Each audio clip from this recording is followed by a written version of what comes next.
centuries, civilizations have looked to their youth and asked for more. Not for war, not for violence, but for character. In ancient Sparta, boys were taught to endure pain not to become warriors, but to become citizens who feared nothing.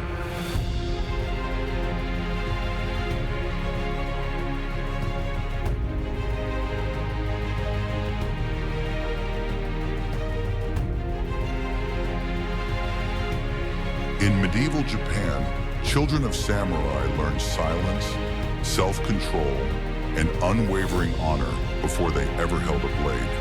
And today, from American cadet programs to youth battalions across Europe and Asia, the goal remains the same: to prepare the young for a world that demands more than ease. Military youth programs are not hidden behind fences. They're built in full view, open to parents, open to teachers, open to scrutiny, because they have nothing to hide.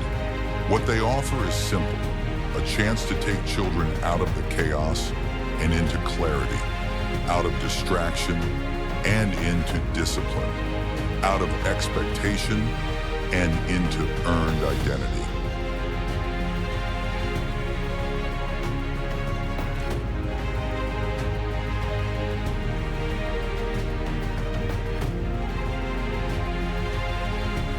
In a world of noise, routines bring calm.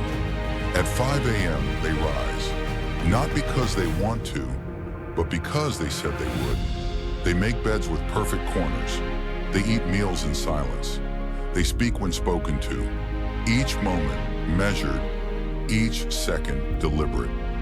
Why so much discipline? Because control on the outside builds control on the inside. Because if a child can choose order over impulse, stillness over reaction, effort over comfort, they can do anything. These young cadets don't just march. They learn to move as one, to listen for the command, to speak with intention, to act as part of something larger than themselves. The uniform doesn't make them identical. It reminds them that no one is above the mission, that no one is more important than the team, and that everyone has a role to play. Why do we put children through this? Why the yelling? Why the mud? Why the stress? Because the world is louder. Because one day, pressure will come knocking, and we want them to have already answered.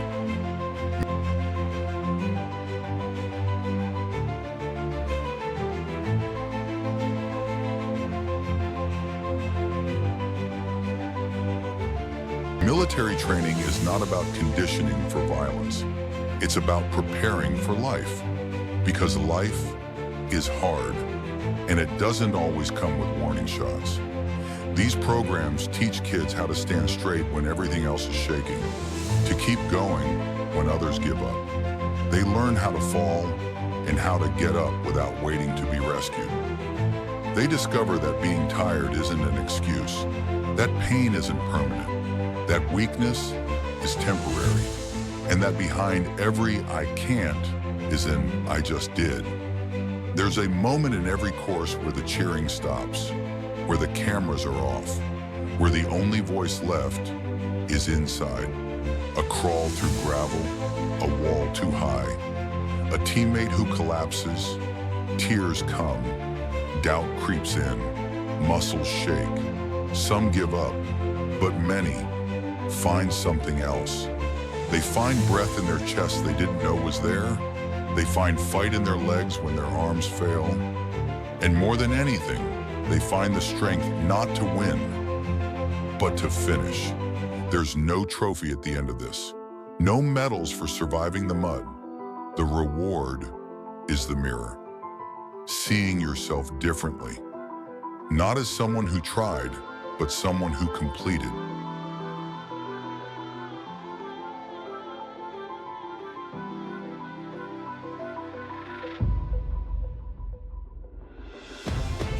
Not as someone who followed, but someone who led. Not as someone who feared, but someone who finished. These programs are not just about the individual. They're about the team. Every child starts alone, But they don't stay that way. Some can't carry their pack. Others run out of breath halfway through. And just when they feel like no one sees them, a hand reaches back, a shoulder leans in, a voice says, "We finished together." These are not ordinary friendships. They are forged in pain, sealed in sweat, strengthened in silence. No one here gets left behind. Not the fastest, not the slowest, not the one who cried, not the one who almost quit.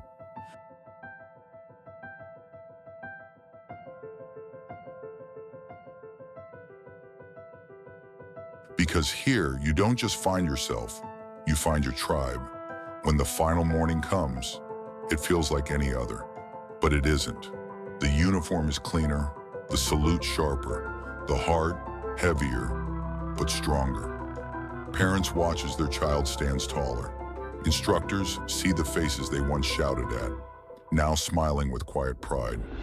A certificate is handed out, but it's not paper they carry home. It's everything they've become. They don't need applause. They don't seek praise. They've already earned something greater, belief in who they are. This was never about turning children into soldiers. It was about helping them become stronger humans. Humans who can show up on time, follow through, support others, and keep going, even when it hurts. In a world that's fast, loud, and selfish, they learn to be still, disciplined, and selfless.